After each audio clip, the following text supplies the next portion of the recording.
Every Halloween I hear tales of ghosts and ghouls, eerie whispers that weave through the air like a chilling breeze. But what if I told you one that's true? This is the story of my childhood, a tale of little creatures that haunted my nights and lingered under my bed, their presence a persistent echo of mystery and fear. When I was 9 years old, I stumbled upon them during a sleepless night. The house was cloaked in darkness, save for the faint glow of a street light outside my window, casting elongated shadows across my room. I was lying in bed, the covers pulled tight against the creeping chill of October, when I first heard it. A soft scuttling sound, followed by faint, high-pitched whispers that seemed to emanate from beneath my bed. At first, I thought it was just my imagination, merely the remnants of my mind conjuring up stories of Halloween horrors. But as I strained to listen, the whispers became clearer, mingling with the sound of tiny feet tapping against the wooden floor. I sat up, heart pounding like a war drum, and edged closer to the side of the bed, peering into the darkness below.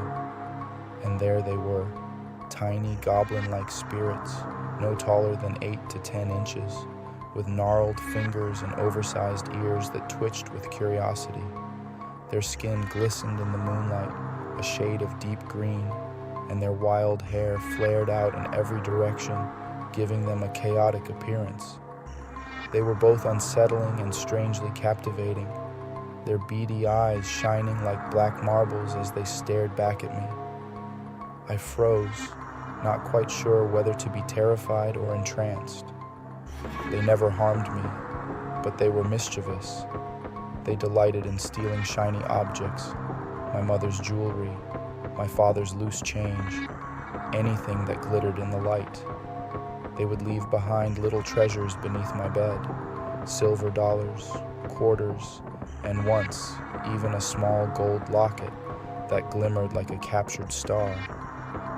Each night they crafted tiny garments from the fur of the small animals they hunted, adorning themselves in nature's scraps. They even had a sort of playful hierarchy, with one larger goblin seemingly commanding the others, his eyes gleaming with a cleverness that both fascinated and frightened me. As the days turned into weeks, their presence became a fixture in my life. I felt an odd comfort in their company, as if they were guardians of my childhood imagination. I would lie in bed at night, listening to their soft giggles and whispered conversations, my heart racing with both fear and excitement. It was a secret I cherished and feared all at once, but that comfort began to fray as I noticed something unsettling. Each time I moved my bed, they would reappear, as if summoned by an unseen force. No matter how far I pushed it, their whispers and the soft scuttling sounds always found their way back to me. It was as if they were tethered to me, their presence inextricably linked to my very being. Then, as my 13th birthday approached, something changed. The whispers grew fainter, the giggles more distant, and the glint of their eyes dulled, like stars losing their shine. On the day I turned 13, I awoke to an unnerving silence. The creatures had vanished, leaving only a void where their playful presence once thrived. I searched beneath my bed, but all I found were the coins they'd left behind. No sign of their tiny forms or the sounds of their laughter. A hollow ache settled in my chest, and I wondered if I had imagined it all. Years slipped by, each day a step away from the magical world of my youth.